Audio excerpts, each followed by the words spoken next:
إلا الله لا إله إلا الله لا إله إلا الله. وسلام على عباده الذين اصطفى أما بعد. أعوذ بالله من الشيطان الرجيم. بسم الله الرحمن الرحيم. وذكر فإن الذكرى تنفع المؤمنين. صدق الله العلي العظيم.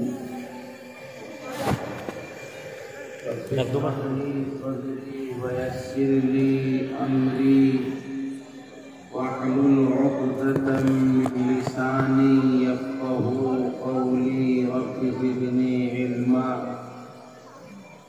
اللهم صل على سيدنا محمد وعلى آل سيدنا محمد وبارك وسلم. بالعزت والاحترام حضرات علماء کرام، بزرگان محترم، نوجوان ساتھیوں اور پردہ نشی خواتین اسلام، آپ کے اس مدرسے کا یہ سالانہ اجلاس جس کے اندر آپ نے کئی علماء کی اور طلباء کی زبانی دین کی باتیں سنی ہیں، اور اسی محفل کے اندر ایک بچے کے سر پر دستار باندھی گئی ہے. دستار کے باندھے جانے کے بعد میرا اپنا معمول یہ ہوتا ہے کہ قرآن کریم کی عظمت پر کچھ گفتگو کی جائے، مگر اس تعلق سے شروع ہی سے گفتگو ہوتی رہی ہے. آپ کی اس مسجد کے امام صاحب جو جلسے کے نظامت فرما رہے ہیں، انہوں نے قرآن کے تعلق سے مختلف باتیں آپ کو سنائی. باری آئی حضرت مولانا محمد عارف صاحب زیدہ مجدہ کی، تو انہوں نے بھی عظمت قرآن پر گفتگو کی. پھر حضرت مولانا محمد افضل صاحب زیدہ مجدہ، انہوں نے بھی عظمت قرآن پر بولا، اور جو کسر باقی تھی وہ جس بچے کے سر پر دستار باندھی گئی ہے اس نے پوری کر دی. اس لیے میں نے سوچا کہ اب اس موضوع کو نہ چھیڑا جائے، حالانکہ بہت کچھ کہا جا سکتا ہے. قرآن کے فضائل، قرآن کی عظمت پر گفتگو کی جائے تو اذان فجر ہو جائے گی، فضیلت نہ تمام رہے گی. مگر اس وقت میں نے ذہن بنایا کہ کیونکہ رات زیادہ ہو چکی ہے، آپ بھی تھک گئے ہیں، اس لیے مختصر سا ایک واقعہ آپ کی خدمت میں پیش کروں گا. اب اللہ بہتر جانے کہ وہ مختصر سا واقعہ پورا ہوگا یا وہ بھی ادھورا رہ جائے گا، یہ وقت بتلائے گا. عزیزان گرامی، نبی اکرم صلی اللہ علیہ وسلم اپنے غلاموں کو، اپنے صحابہ کو دین کی باتیں مختلف طریقوں سے بتلایا کرتے تھے، اور کبھی کبھی ایسے واقعات رونما ہوتے تھے کہ وہ ہوتے تو واقعات تھے مگر ان میں بہت سارے پیغام امت کے لیے اور آپ کے ماننے والوں کے لیے چھپے ہوتے تھے، اور ان واقعات سے وہ چیزیں اجاگر ہو جایا کرتی تھی اور واضح ہو جایا کرتی تھی۔ نبی اکرم صلی اللہ علیہ وسلم کی محفل کا اسی طرح کا ایک واقعہ، جس کے اندر امت کے لیے اہم ترین اسباق ملتے ہیں اور مختلف ہدایتیں امت کو حاصل ہوتی ہیں۔ حدیث پاک کے اندر واقعہ بیان کیا گیا ہے کہ تاجدار مدینہ صلی اللہ علیہ وسلم ایک مرتبہ اپنے 3 بڑے صحابہ کے ساتھ میں حضرت علی رضی اللہ تعالی عنہ کے گھر پر مہمان بنے۔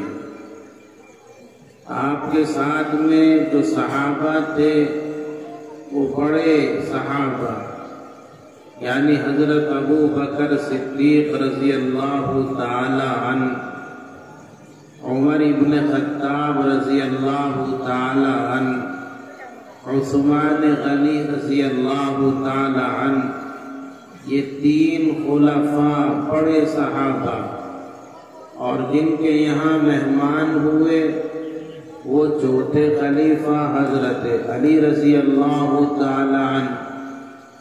تو ترتیب اس طرح کی بنی کہ اللہ کے نبی صلی اللہ علیہ وسلم اپنے 4 صحابہ کے ساتھ تشریف فرما ہے۔ آقا علیہ السلام جب حضرت علی کے یہاں مہمان بنے، علی رضی اللہ تعالی عنہ نے گھر میں جا کر بتلایا اپنی اہلیہ محترمہ سے، جو جناب محمد الرسول اللہ صلی اللہ علیہ وسلم کی صاحبزادی اور آپ کی لخت جگر تھی۔ جا کر کے بتلایا کہ آقا اور آقا کے ساتھ میں فلاں صحابہ مہمان بنے ہیں۔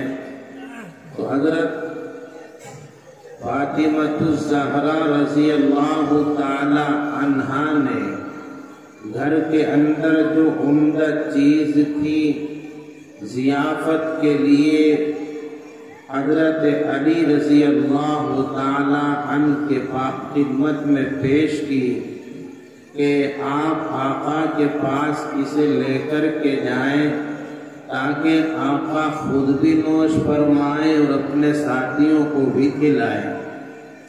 ہر ایک آدمی جانتا ہے کہ جب گھر میں کوئی مہمان آتا ہے اور مہمان بھی اہم مہمان ہو، باوقار مہمان ہو، محترم اور معزز مہمان ہو، تو میزبان کی خواہش ہوتی ہے، یہ آرزو ہوتی ہے کہ میرے گھر کے اندر جو عمدہ چیز کھانے کی ہو میں مہمان کے سامنے اسے پیش کروں۔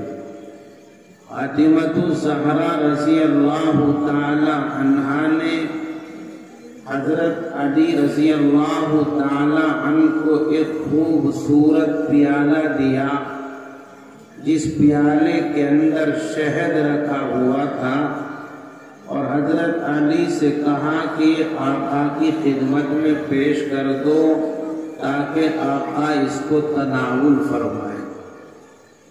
حضرت علی رضی اللہ تعالی عنہ اس پیالے کو لے کر کے آقا کی خدمت میں حاضر ہوئے، آقا کے سامنے اس پیالے کو رکھ دیا۔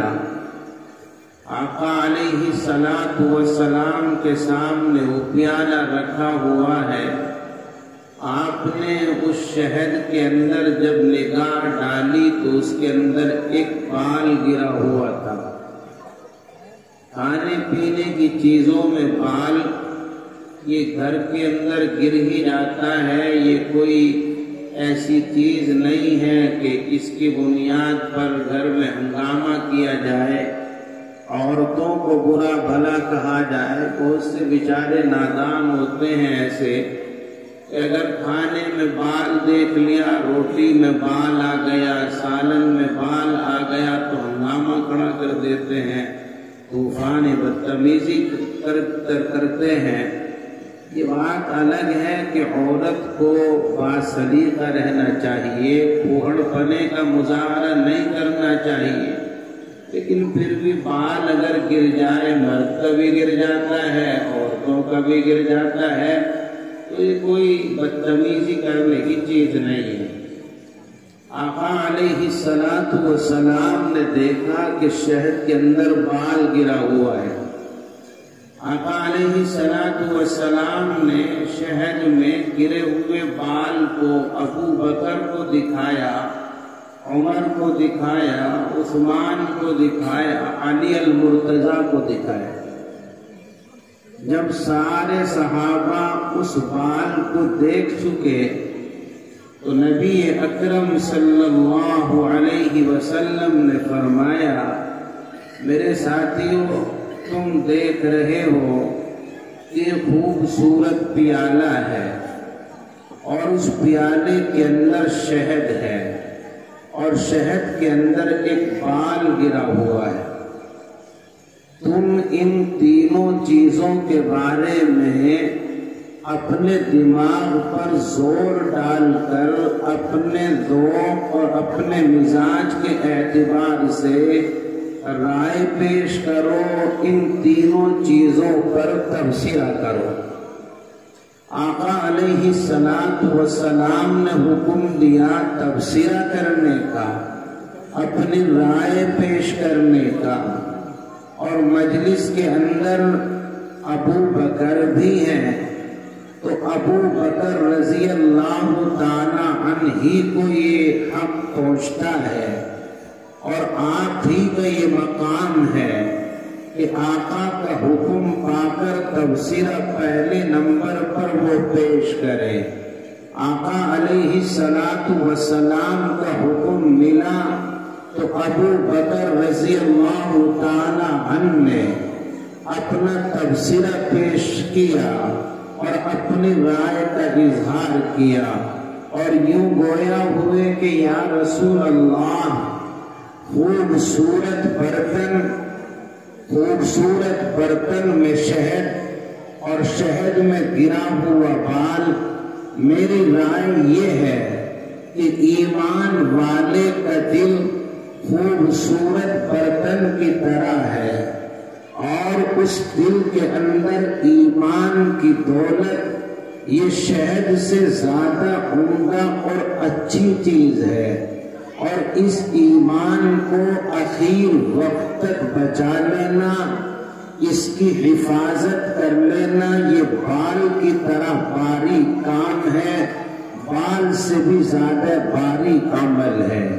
ابو بکر صدیق رضی اللہ تعالی عنہ نے اپنے ذوق کے اعتبار سے تبصرہ کیا اور اپنی رائے کا اظہار کیا، اور قلب مومن کو، ایمان والے کے دل کو خوبصورت برتن سے تشبیہ دی، ایمان کو عمدہ اور میٹھے شہد سے تشبیہ دی، اور اس کو اخیر تک بچا کر کے لے جانا، اس کو بال سے تشبیہ دی۔ یقیناً ابو بکر کا ذوق یہی کہتا ہے، ابو بکر کا مزاج یہی کہتا ہے، کیونکہ ابو بکر وہ عظیم صحابی رسول ہے، وہ آقا کا غلام اور دیوانہ اور مستانہ ہے کہ جو ایمان لانے میں سب سے پہلے ہے۔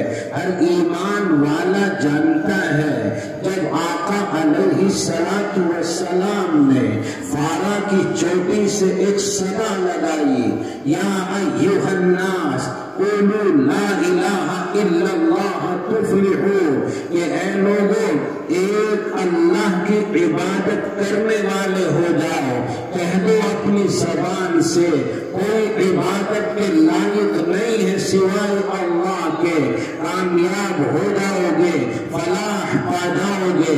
محمد عربی صلی اللہ علیہ وسلم نے فارا کی چوٹی سے جب یہ صدا لگائی ہے، یہ وہ محمد ہے جو سماج میں جانا اور پہچانا جاتا ہے اور اپنی الگ پہچان رکھتا ہے، سچائی کے اندر، دیانتداری کے اندر سارا مکہ جانتا ہے کہ محمد ایسا سچا انسان ہے جس نے کبھی جھوٹ نہیں بولا ہے، محمد وہ عظیم انسان ہے جس نے کبھی امانت میں خیانت نہیں کی ہے۔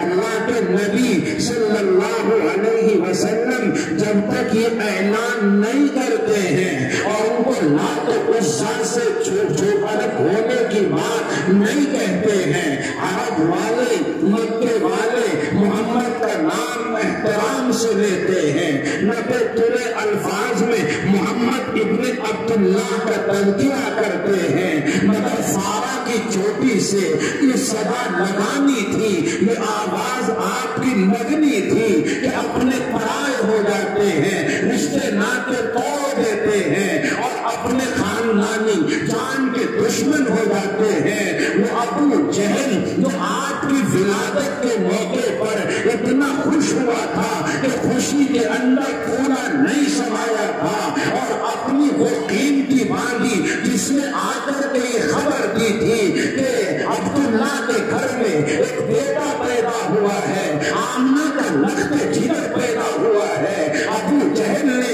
جب اس خبر کو سنا تھا تو اپنی قیمتی باندھی کو آزادی کا پروانہ دے دیا تھا۔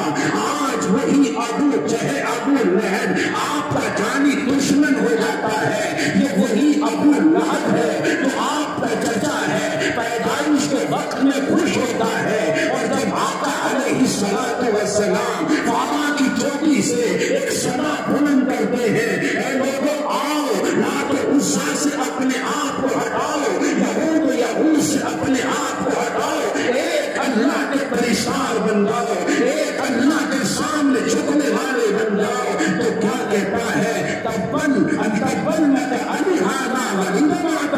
محمد تیرا ناش ہو جا، محمد تو برباد ہو جا، تو ہلاک ہو جا۔ کیا تو نے اسی لیے ہمیں یہاں جمع کیا تھا؟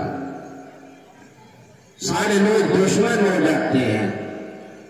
جوانوں کے اندر سب سے پہلے جو ایمان قبول کیا ہے ابو بکر نے کیا ہے، بچوں میں علی نے کیا ہے، عورتوں میں خدیجہ نے کیا ہے۔ تو جوانوں کے اندر، مردوں کے اندر کیونکہ سب سے پہلے ایمان قبول کرنے والے ابو بکر ہیں، اللہ کے نبی پر اپنا مان نچھاور کرنے میں پہل کرنے والے ابو بکر ہیں، سفر میں ہے تو ساتھ ہیں، حضر میں ہے تو ساتھ میں ہے، ہجرت کی ہے تو ساتھ میں ہے، غار میں ہے تو آقا کے ساتھ میں ہے۔ ابو بکر کا نظام اور ذوق یہی کہتا ہے کہ ایمان والے کے دل کو خوبصورت برتن سے تشبیہ دے اور ایمان کو میٹھے شہد سے تشبیہ دے اور اس کو اخیر تک بچا کر کے لے جانے کو باریک بال سے تشبیہ دے۔ میرے بھائیوں، آپ جانتے ہو ایمان والے کے دل کو اللہ نے کیسی عظمتوں سے نوازا ہے، کیسا مقام عطا کیا ہے۔ اس پوری کائنات کے اندر کوئی چیز ایسی نہیں ہے جس کے اندر اللہ سما سکتا ہو۔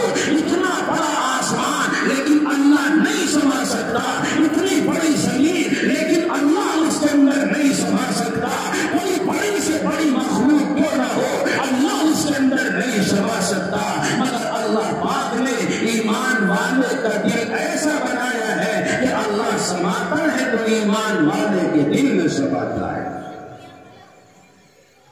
اللہ تبارک و تعالی نے ایمان والے کو جو دل دیا ہے وہ عظمتوں والا دیا ہے، وہ رفعتوں والا دیا ہے۔ اللہ جو ہمارا خالق ہے، اللہ جو ہمارا مالک ہے، وہ اسی دل کے اندر سماتا ہے۔ اور جانتے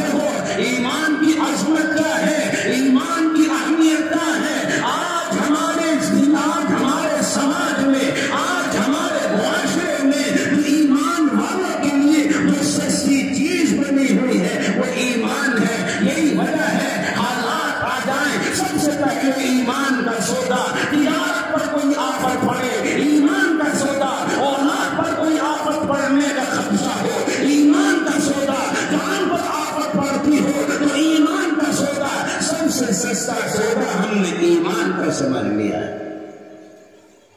مسلمان اپنے دل کے اندر جھانک کر کے دیکھے اس کا ایمان کتنا ہے، اس کے ایمان کی حالت کیا ہے۔ آج اکثر کا ایمان متزلزل ملے گا، حالات بگڑتے ہیں۔ آپ دیکھتے ہیں لوگ اپنے حالات کو بدل دیتے ہیں، حالات کے بگڑ جانے سے پہچان بدل لیتے ہیں۔ کوئی ہاتھ میں دھاگا باندھ لیتا ہے، کوئی ہاتھ میں کڑا پہن لیتا ہے، پوچھا جائے ہاتھ میں کیوں پہننا ہے، جواب دیا جاتا ہے ابھی ہم غیروں کے علاقے میں تجارت کرتے ہیں، غیروں کے علاقے میں ہماری دکان ہے، اس لیے اپنی پہچان سے بدل کر رکھنی پڑتی ہے۔ یاد رکھو میرے بھائیوں، اگر حالات کے خراب ہونے کی وجہ سے یا ویسے کوئی آدمی اپنی پہچان بدلے گا اور اسی حالت میں وہ مر جائے گا، رب کعبہ کی قسم میں ایمان کی حالت میں نہیں مرے گا، کفر کی حالت میں مرے گا۔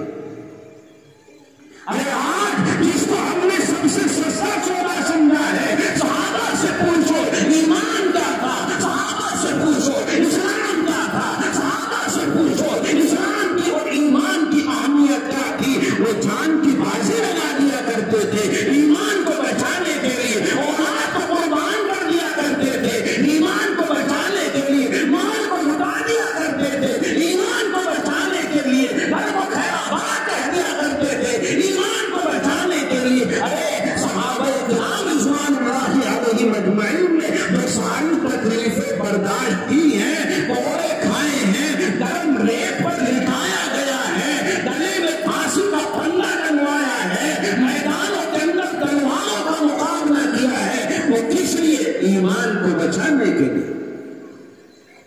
آج ہمارا حال ہے کہ ہمارا ایمان ہی کمزور، ہمیں ایمان کی اہمیت کو نہیں پتا۔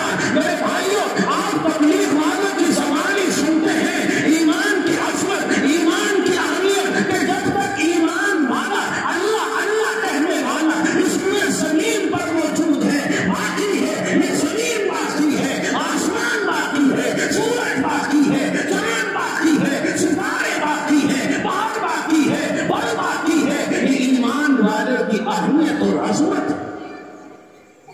قرآن سے پوچھتے ہیں ایمان کی کیا عظمت ہے، ایمان کی کیا اہمیت ہے۔ جب ہم قرآن کا مطالعہ کرتے ہیں، اللہ کے کائنات فرماتا ہے ان الذین کفروا وماتوا وهم کفار فلن يقبل من احدهم ملء الارض ذهبا ولو افتدى به۔ یقیناً میں ترجمہ نہیں کر رہا، مفہوم بیان کر کے بات کو آگے بڑھاتا ہوں۔ جو لوگ ایمان دنیا سے رخصت ہوئے اور کفر کی حالت میں مرے، اب وہ اللہ کے پاس جا کر کے اپنے آپ کو بچانا چاہیں اور اللہ سے کہیں اے اللہ، زمین و آسمان کے درمیان جو خلا ہے، ساری زمین کے اندر ہم سونا بھر دیتے ہیں، وہ سونا ہماری طرف سے لے لے، ہماری جان بخشی کر دے، ہماری جان بچا دے۔ آپ جانتے ہیں دنیا سے کوئی بھی مال لے کر نہیں جاتا، بڑے سے بڑا فن خان، بڑے سے بڑا سرمایہ دار، بڑے سے بڑا مالدار دنیا سے جاتا ہے، خالی ہاتھ جاتا ہے، آتا ہے تو خالی ہاتھ آتا ہے، جاتا ہے تو خالی ہاتھ جاتا ہے۔ سکندر اعظم بہت بڑا بادشاہ گزرا ہے، 4 بادشاہ، 4 سلاطین دنیا کے اندر ایسے گزرے ہیں جن کی حکومت ساری ہوئے زمین پر تھی، مشرق سے لے کر مغرب تک، شمال سے لے کر جنوب تک، ان میں ایک سکندر اعظم تھا جو ساری دنیا کا حکمراں تھا، ساری دنیا کو جس نے فتح کر لیا تھا۔ انتقال کا وقت قریب آیا، اپنے ہم نشینوں کو وصیت کی کہ لوگوں جب مجھے کفن دینے لگو، مجھے کفن پہنانے لگو تو میرا ہاتھ کفن سے باہر نکال دینا۔ لوگوں نے کہا آج تک ایسی وصیت کسی نے نہیں کی، سکندر صاحب آپ اس طرح کی وصیت کیوں کر رہے ہو؟ سکندر نے کہا کہ میں دنیا والوں کو ایک پیغام پیش کرنا چاہتا ہوں، ایک عبرت کا سبق پڑھانا چاہتا ہوں کہ وہ سکندر جس کی مٹھی میں ساری دنیا تھی، جس کے اندر جس کے لیے ساری طاقت تھی اور جس کے لیے ساری حکمرانی، ساری ہوئے زمین کی سلطنت تھی، وہ دنیا سے جا رہا ہے تو خالی ہاتھ جا رہا ہے۔ دنیا والوں کو عبرت دینا چاہتا ہوں، جب اتنا بڑا بادشاہ خالی ہاتھ جا رہا ہے، دنیا والوں تم بھی دنیا سے خالی ہاتھ جاؤ۔ میرے بھائیو آپ جانتے ہو مرنے والا کیسے جاتا ہے؟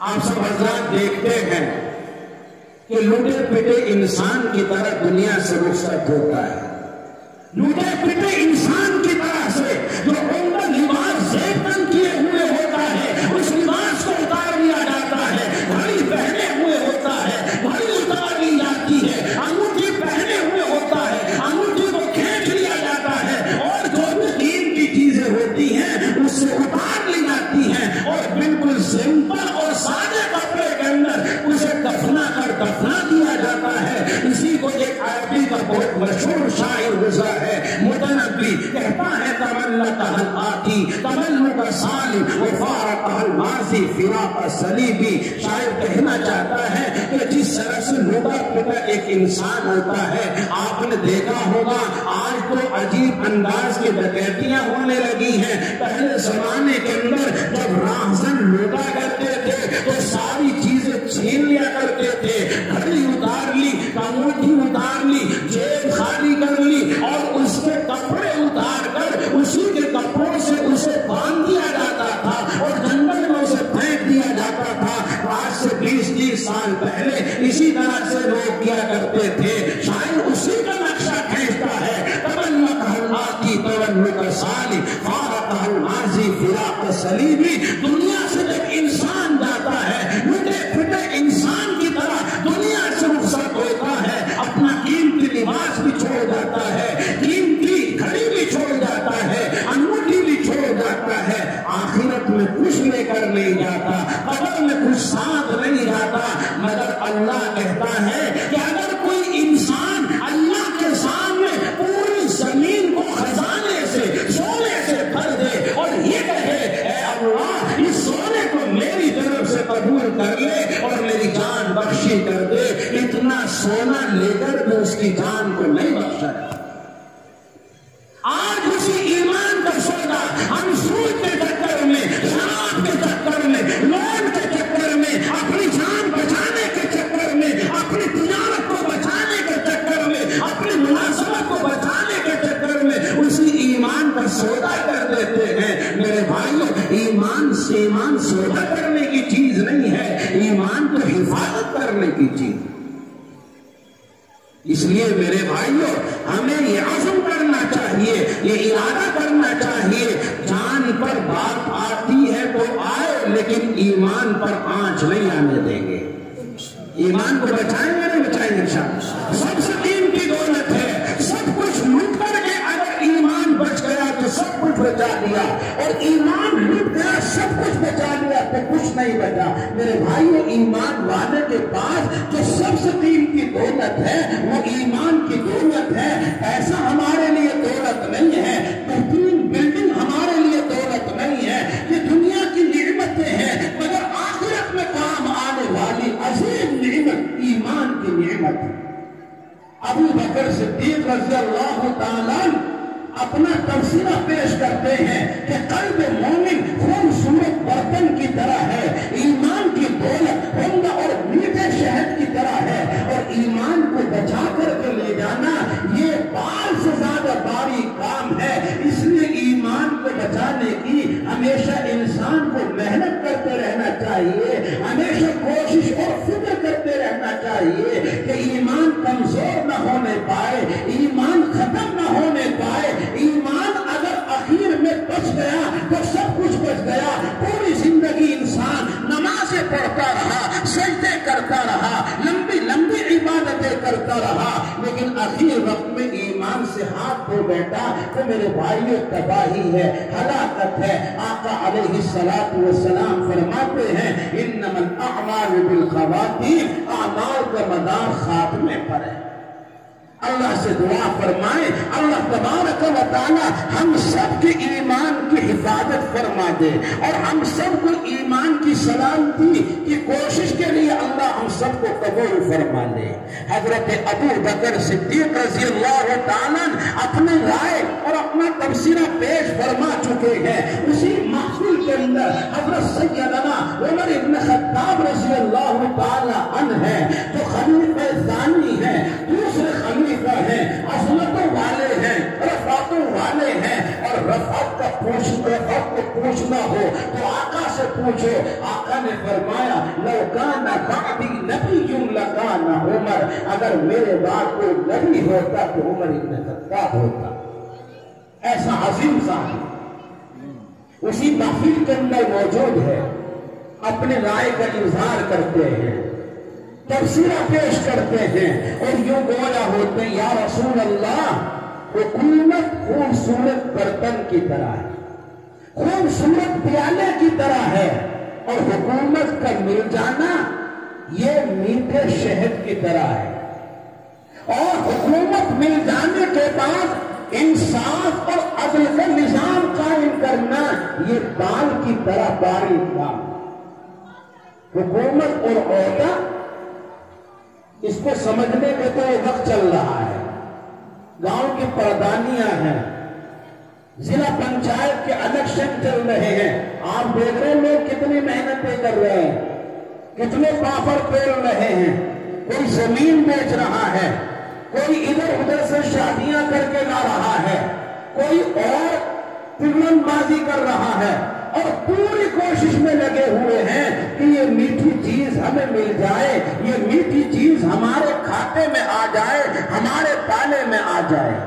میرے بھائیوں، یہ آج جو کوششیں ہو رہی ہیں اکثر و بیشتر کو دیکھا جاتا ہے نیت کسی کی ٹھیک نہیں ہوتی. کوئی قوم کی خدمت نہیں کرنا چاہتا، سب اس عہدے پر فائز ہو کر لوٹنا چاہتے ہیں، قوم کی عزتوں کے ساتھ کھلواڑ کرنا چاہتے ہیں. عمر بن خطاب رضی اللہ تعالی فرماتے ہیں حکومت اس کو تشبیہ دیتے خوبصورت پیالے سے، اور حکومت کے مل جانے کو تشبیہ دیتے میٹھے شہد سے، اور عدل و انصاف کے نظام کے قائم کرنے کو بال سے تشبیہ دیتے ہیں. کون ہے عمر بن خطاب؟ یہ عظیم خلیفہ، وہ عظیم حکمراں ہے دنیا کے بڑے حصے پر، جس نے اسلام کا جھنڈا لہرایا ہے، اسلام کا علم لہرایا. مورخین کے 3 قول ملتے ہیں. بعض مورخین کہتے ہیں کہ عمر بن خطاب کے دور خلافت میں 25 لاکھ مربع میل کے اندر اسلام کا جھنڈا لہراتا تھا.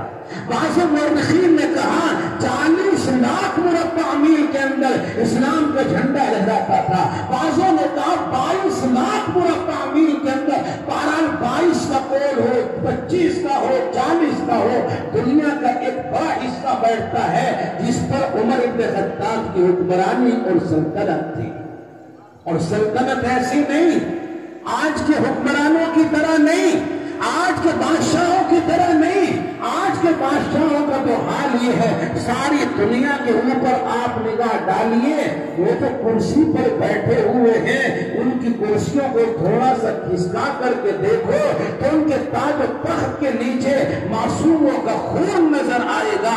بے گناہوں کا خون اور قتل عام کر کے وہ کرسی اور اقتدار حاصل کرتے ہیں، اور اقتدار حاصل کرتے ہیں تو پھر خون کا خون خرابہ اور بے گناہوں کا قتل جائز اور روا سمجھتے ہیں. عمر ایسا حاکم اور ایسا بادشاہ نہیں تھا. عمر بن خطاب رضی اللہ تعالی ایسے عظیم خلیفہ تھے کہ راتوں کو بستر اس کا ذائقہ بھی نہیں چکھتے تھے. ہمارا حال یہ ہے کہ عہدہ مل جائے، گاؤں کی پردھانی مل جائے، پردھانی ملنے سے پہلے تو چاہے کسی کے سامنے ماتھا رگڑوا دو، ناک ٹکوا دو، خوشامدیں کروا لو، کچھ بھی کروا لو، پردھان بننے کے بعد پھر جلدی سے وہ پکڑ میں نہیں آتے. اب تو محنت ہوتی ہے بہترین مکان بن جائے، بہترین گاڑی خرید لی جائے، اور دلالی کا خوب پیسہ مل جائے، لوگوں سے رشوتوں کا پیسہ مل جائے، پھر وہ سب اس طرح کے چکر ہوتے. اور بڑا عہدہ ہو، ایم ایل اے کی سیٹ ہو، جب تک ایم ایل اے نہیں بنا گاؤں گاؤں کے دھکے کھائے گا، چکر کاٹے گا، اور پھر ایم ایل اے بننے کے بعد ملاقات کے لیے جاؤ گے تو دروازہ نہیں کھولے گا. اب تو اپنی تلوری بھرنی ہے، اب دوسروں سے کیا مطلب. عمر ابن خطاب کا حال یہ تھا کہ اتنا بڑا حاکم، اتنا بڑا خلیفہ رات کو بستر پر نہیں لیٹتا تھا، بلکہ مدینے کی گلیوں میں گھومتا تھا، گشت کیا کرتا تھا، کہیں میری رعایا پریشان تو نہیں ہے، بھوکی تو نہیں ہے، بغیر لباس کے تو نہیں ہے، راتوں کو چکر لگا کر اپنی رعایا کی خبر گیری کیا کرتا تھا۔ اور عمر ابن خطاب کا نظریہ یہ تھا کہ انسان تو انسان، اگر میرے خلافت کے علاقے میں کوئی کتا بھی بھوکا مر جائے تو عمر کو ڈر ہے کہ اللہ اس کے بھوکا مرنے کی وجہ سے کل قیامت میں عمر کی پکڑ کرے گا اور پوچھے گا تیری خلافت کے علاقے میں بھوکا کتا کیوں مرا تھا، کتا بھوک سے کیوں مر گیا تھا۔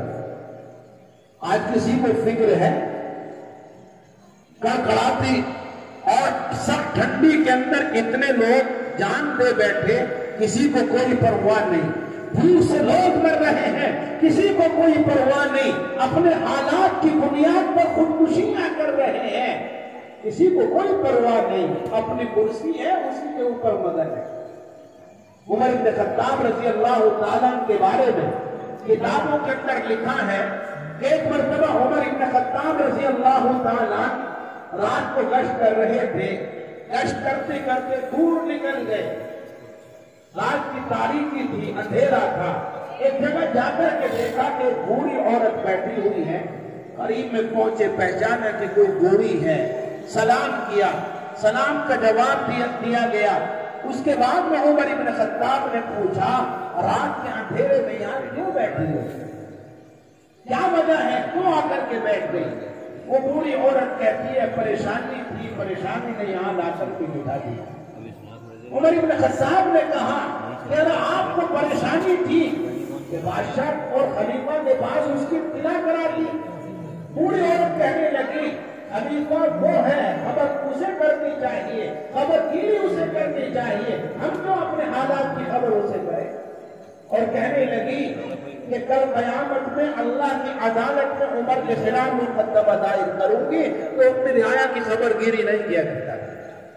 ایسا عظیم خلیفہ اور اس کے بارے میں کہہ رہی ہے کہ اس کے خلاف مقدمہ دائر کروں گی اللہ کی عدالت۔ عمر بن خطاب رضی اللہ تعالیٰ نے جب سنا کہ یہ بوڑھی عورت اللہ کی عدالت میں مقدمہ دائر کرنے کی بات کہتی ہے، عمر کو مجرم بنانے کا ارادہ رکھتی ہے، عمر بن خطاب نے کہا کہ اماں عمر سے میری اچھی بنتی ہے، یہ نہیں بتایا میں کون ہوں، کہاں سے آیا ہوں۔ کہنے لگے کہ عمر سے میری اچھی دوستی ہے، اچھی بات بنتی ہے، اور آپ اپنے معاملے کی وجہ سے عمر بن خطاب کو جرم کے کٹہرے میں کھڑی کرو گی، اللہ کی عدالت میں اسے پیش کرو گی مجرم بنا کر، تو مجھے اچھا نہیں لگے گا۔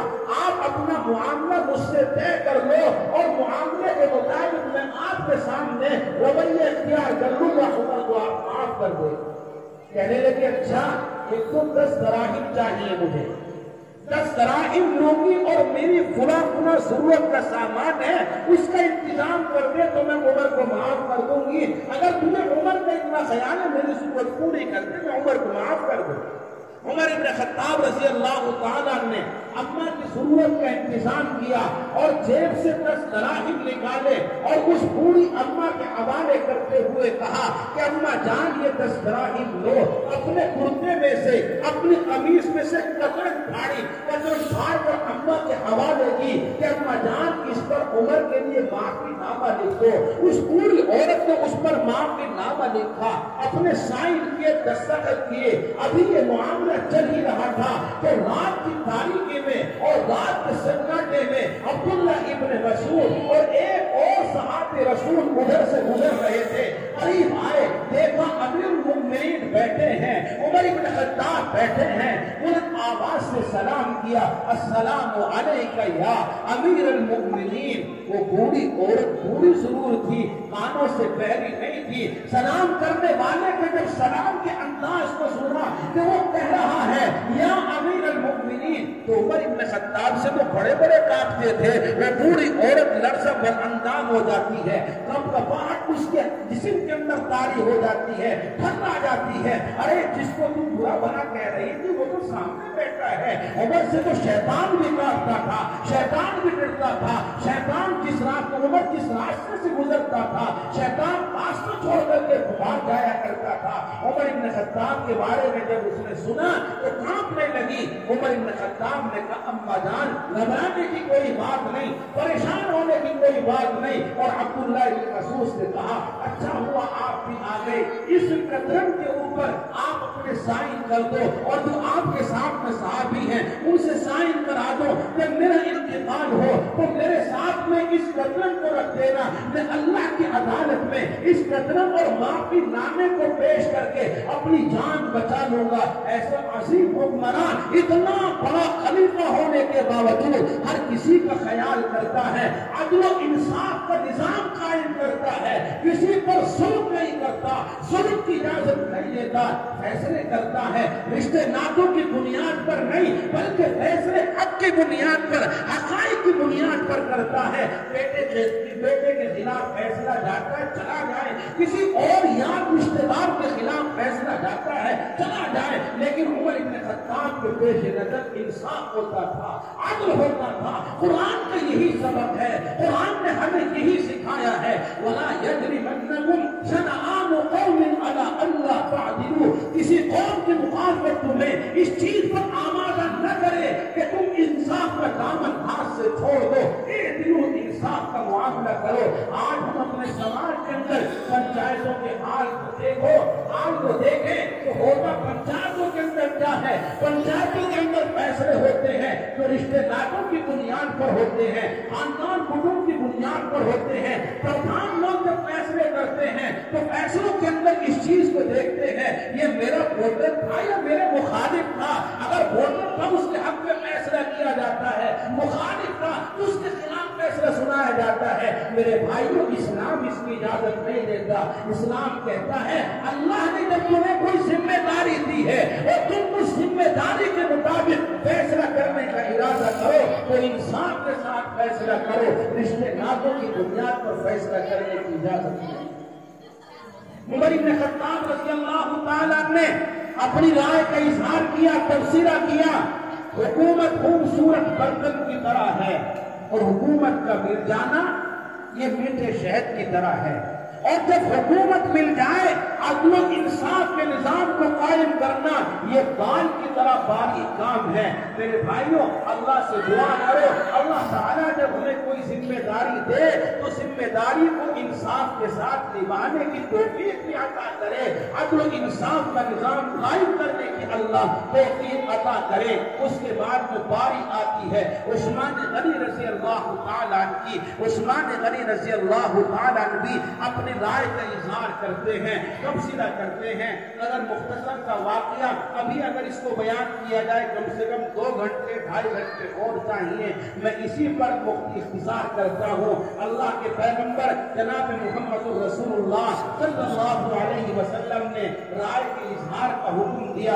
ابو بکر نے اپنے رائے کا اظہار کرتے ہوئے ایمان کی اہمیت کو بتلایا، ایمان کی وعدے کے دل کی خوبصورتی کو بیان کیا، اور عمر بن خطاب نے اپنے رائے کے اظہار میں انصاف اور عدل و انصاف کے نظام کے قائم کرنے کی ترغیب دی اور اس کی اہمیت کو سمجھایا۔ اللہ تبارک و تعالیٰ سے دعا ہے اللہ تبارک و تعالیٰ ہمارے قلوب کے اندر ایمان کی اہمیت کو پیدا فرما دے، ہمیں ایمان کی سلامتی کے لیے قبول فرما لے، اور اللہ ذمہ داریوں کو صحیح طور پر ادا کرنے کی اور نباہ کرنے کی اللہ ہم سب کو توفیق نصیب فرما دے۔ وآخر دعوانا الحمدللہ۔